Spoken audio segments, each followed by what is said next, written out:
Daf Yomi Tractate Menachot, page 82. Top of the page. This is the daf for Friday, April 3rd. The top of the Amud of the page is the word Ushlamim Sham Shami Maser. Ushlamim Sham Shami Maser Mina Ma Shlamim Ein Gufan Maser Avto Danami Ein Gufan Maser Hani Chite Halekuchos B'mois Maser Sheni Nami Ein Gufan Maser. And the halacha that a peace offering may be brought from second tithe money is derived from a verbal analogy between there and there, from the verse discussing second tithe. The verse states with regard to a peace offering, and you shall sacrifice peace offerings and you shall eat there. Deuteronomy 27 verse 7. And the verse states with regard to second tithe, and you shall eat before the Lord your God in the place that he shall choose to cause his name to dwell there. Deuteronomy 14:23. And from this, it may be concluded, just as peace offerings are not themselves brought from second tithe, as they are not produce, so too with regard to the loaves of the thanks offering, they are not themselves brought from second tithe. And that wheat, which is purchased with second tithe money, is also not itself second tithe. It may therefore be used for the loaves of the thanks offering. Ema Tamadidi Toidam Hecha Kol Yalfino Yalefna La Mishlamim Sham Shami Masel Mashlamim Ein Min Masel Aftoda Ein Min Masel Leapogrichitin Alekuchos B'mois Maser Sheni Demin Maser Ninu. Now I will say my reasoning for why one may not prepare the loaves of a thanks offering with wheat that was purchased with second tithe money. From where do I derive the halakha that a thanks offering may be brought from second tithe money? I derive it from the halachot of a peace offering. And the halakha that a peace offering may be brought from second tithe money is derived by a verbal analogy between there and there from second tithe. Therefore, just as a peace offering is not of the same species as the second tithe, so too the loaves of the thanks offering may not be of the same species as second tithe. This serves to exclude wheat purchased with second tithe money, which is of the same species as second tithe. Amar Ami Hamit Peace Mos Maaser Sheni Lishlomim Lo Ikanu Shlomim My Time De Lo Alima Kedusha Lishlomim Lemechal Akadushas Maaser Sheni. Rabbi Ami says, in a case involving one who designates second tithe money for a peace offering, the money does not assume the status of a peace offering. What is the reason? The reason is that the sanctity of the peace offering is not enough to take effect upon items that have the sanctity of second tithe. Meisvei halokeach chaya lezivchei shlomim uvehema lebsar taive eloi yatzah on lechulin lav lememra dekani shlomim. The Gemara raises an objection from a Mishnah, Maser Sheni 1:4. Ideally, one should use second tithe money to purchase peace offerings. If one purchases a peace offering with second tithe money, only the flesh of the animal is consecrated, while its hide is non-sacred. The Mishnah teaches with regard to one who uses a second tithe money in an improper manner and purchases an undomesticated animal for a peace offering, a purpose for which an undomesticated animal cannot be used, or purchases a domesticated animal for meat of desire, meaning ordinary meat, the sages penalized him and decreed that the hide does not become non-sacred. The Gemara asks, is that not to say that the hide of the animal purchased with the second tithe money assumes the status of a peace offering, and it must be sold and the money used to purchase a peace offering, in contradiction to the statement of Rabbi Ami? Ha'it marala amarav lo ikani shlamim umay lo yotza ha'or lechulin hachi kamar eno b'toiras lotzeis ha'or lechulin may taime amarabba nasa kilokeach sho lechalisho. The Gemara rejects this. Wasn't that stated concerning that Mishnah that Rav said the hide of the animal purchased with the second tithe money does not assume the status of a peace offering? And what is the meaning of the Mishnah that the hide does not become non-sacred? This is what the Mishnah is saying. The hide, as part of the domesticated animal, is not in the category of a peace offering at all, so that its hide would become non-sacred. What is the reason? Rabbah says, since he used the second tithe money in an improper manner, it is considered as if he purchased an ox for plowing, to which no sanctity of second tithe applies.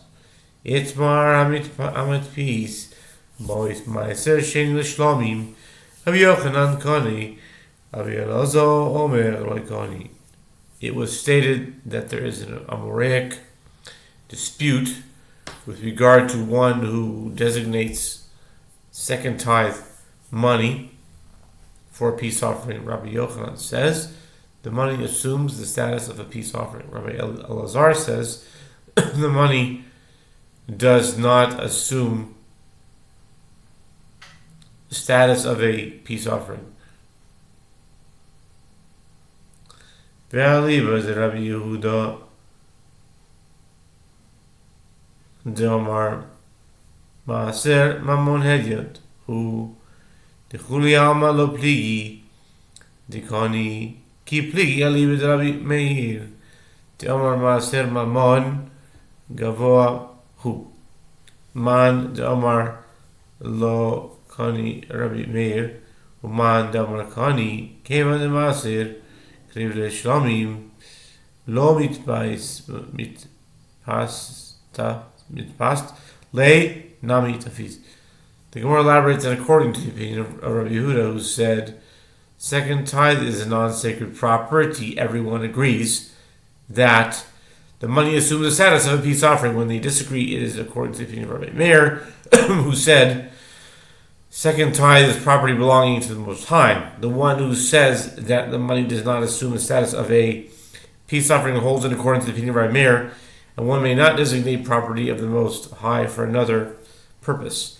And the one who says that the money assumes the status of a peace offering holds that since second tithe is called a peace offering as an animal purchased with the second tithe money, without specification, it is brought as a peace offering. When he designates the money for a peace offering, it as well is designated with the sanctity of a peace offering. Meisvei.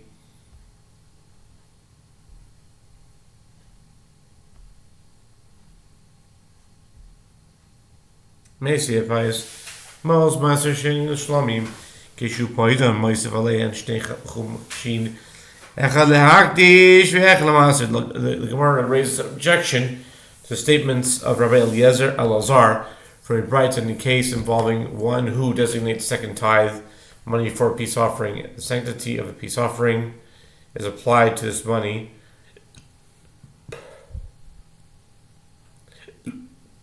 in addition to the sanctity of second tithe. Therefore, when he redeems this money, he adds to it 2/5, 1/5 for the redemption of the sacrificial sanctity of a peace offering, and 1/5 for the redemption of second tithe. Evidently, the sanctity of a peace offering does take effect on second tithe money. Mi sabrit divrei kolhi hamani or Yehudi. The Gemara responds, do you maintain that this brisa is agreed upon by everyone? In accordance with whose opinion is this? It is in accordance with the opinion of Rabbi Yehuda, who holds that second tithe money is non-sacred property. Accordingly, the sanctity of a peace offering takes effect on the money. Rabbi Elazar holds in accordance with the opinion of Rabbi Meir. That's the Talmud New Mishnah. The Mishnah says, "Menai lo omer harei alai toda shelo yavi ela minachulin." Talmud lomer v'zavachta pesach Hashem Elohecha tzon ubakar. V'halo pesach ein ba ela min hakivosim umin ha'izim. Im kein ma Talmud lomer tzon ubakar. Lehakish kol haba min hatzon umin ha'bakar pesach. Ma pesach davar shechova ve'ein ba ela min nachulin af kol davar shechova ve'ein ba ela min nachulin. So the Mishnah says, from where is it derived? With regard to one who says, it is incumbent upon me to bring a thanks offering, that he may bring it only from non-sacred money, is derived from the verse, as the verse states, and you shall sacrifice the paschal offering to Lord your God of the flock and of the herd. Deuteronomy 16, verse 2. The verse is difficult. Doesn't the paschal offering come only from lamb and goats? If so, why does the verse state the flock and the herd? It is to juxtapose all offerings that come from the flock and from the herds to the paschal offering, teaching that just as the paschal offering is a matter of obligation and comes only from non-sacred money, so too any matter of obligation comes only from non-sacred money.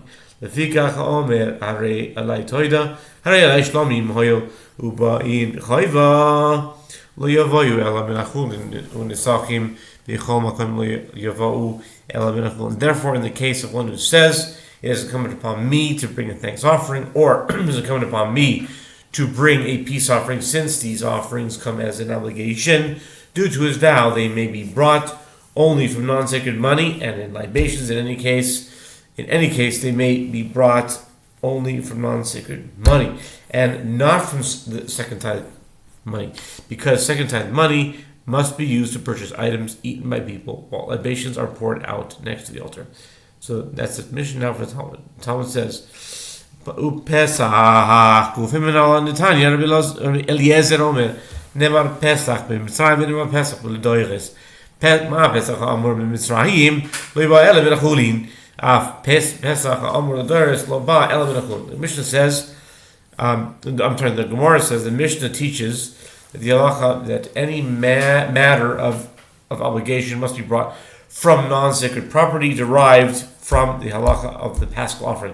The Gemara asks, concerning the paschal offering itself, from where do we derive that it is brought only from non-sacred property? As it is taught in the Brita, Rabbi Eliezer says paschal offering is stated in the Torah with regard to the offering sacrifice in Egypt. See Exodus 12:3. And paschal offering is stated with regard to the yearly obligation through the generations. See Exodus 12:25. Therefore, just as the paschal offering stated with regard to Egypt was brought only from non-sacred property, as there was no second tithe in Egypt, so too the paschal offering stated with regard to the obligation throughout the generations may be brought only from non-sacred property. Amar lo Rabbi Akiva v'chi danan efshar mishehi efshar Amar lo afal pi shehi efshar raya gadol he v'nil mal. Rabbi Akiva said to him, but does it one derive the possible from the impossible? Does one derive the halacha with regard to the Paschal offering of the generations when there exists the possibility of using second tithe money from the halacha with regard to the Paschal offering sacrificed in Egypt when there was no second tithe. Even though it was impossible to bring the Paschal offering in Egypt from consecrated money, is a great proof, and we still derive this halacha from it. Chazar Rabbi Akiva v'dano din acher.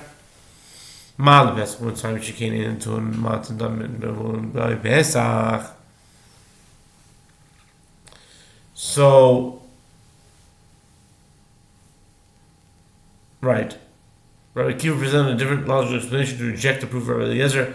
One cannot derive the halacha with regard to the Paschal offering of the generations from that of the Paschal offering in Egypt, as what is notable about the Paschal offering, the sacrifice in Egypt.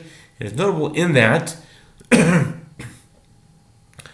is notable in that